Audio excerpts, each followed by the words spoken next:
এদিকে খালেদা জিয়ার পৈতৃক ভিটা ফেনীর ফুলগাজী সদর ইউনিয়নের দক্ষিণ শ্রীপুরের মজুমদার বাড়িতে চলছে শোকের মাতম। ফেনী থেকে আমাদের সঙ্গে যুক্ত হচ্ছেন প্রতিনিধি নজরুল ইসলাম রঞ্জু। সরাসরি চলে যাচ্ছি তার কাছে। রঞ্জু, বেগম খালেদা জিয়ার প্রয়াণ নিয়ে নেতাকর্মীদের মধ্যে কি ধরনের প্রতিক্রিয়া দেখছেন আমাদের জানান।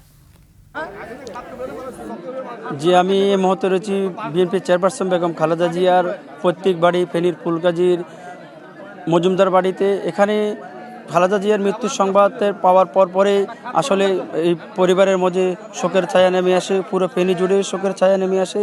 এখানে তার প্রত্যেক বাড়িতেই আজ সকাল থেকেই কোরআন খতম এবং মিলাদ মাহফিলের আয়োজন করেছে পরিবারের পক্ষ থেকে, এবং কি তাই উপজেলা বিএনপি 7 দিনের একটি কর্মসূচি ঘোষণা করেছে।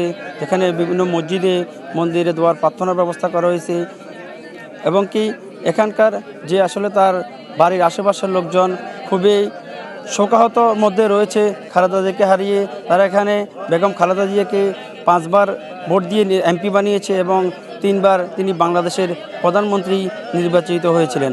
আমরা এখন ওনার বাড়ির একজন প্রতিনিধির সাথে কথা বলবো। জি, আপনি তো খালেদা জিয়ার বাড়ির লোক, খালেদা জিয়া কেমন ছিলেন এবং মৃত্যু সম্পর্কে কখন পেয়েছেন? খালেদা জিয়া আপোষের নেত্রী, দেশনেত্রী, 3 প্রধানমন্ত্রী ছিলেন।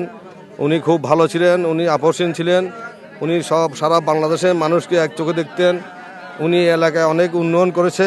উনি কোনো আত্মীয় স্বজনকে উনি কোনো সুযোগ সুবিধা দিতেন না, খুব কঠিন ছিলেন এবং এলাকার উন্নয়নের জন্য উনি সব কিছু অনেক কিছু করেছেন। ওনার মৃত্যুতে আমরা শোকাহত, দেশ এক নক্ষত্রকে হারাইল। আমরা বিএনপির চেয়ারপারসন বেগম খালেদা জিয়ার চাচা ভাই আছেন, ওনার সাথে আমরা কথা বলবো। ভাতিজা জি, আসসালামু আলাইকুম।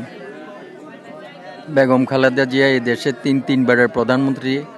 উনি এই এলাকার জন্য অনেক উন্নয়নমূলক কাজ করে গেছেন দেশ ও জাতির জন্য, এবং বিশ্বব্যাপী ওনার খ্যাতি।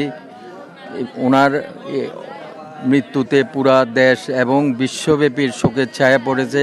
বিশেষ করে ওনার এলাকার সবাই শোকাহত অবস্থা আছে।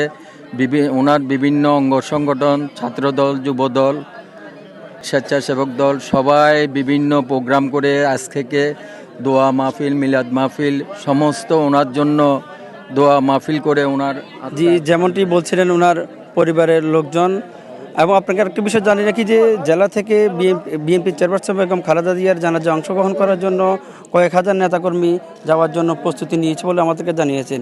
এ ছিল খালেদা জিয়ার বাড়ির সর্বশেষ অবস্থা।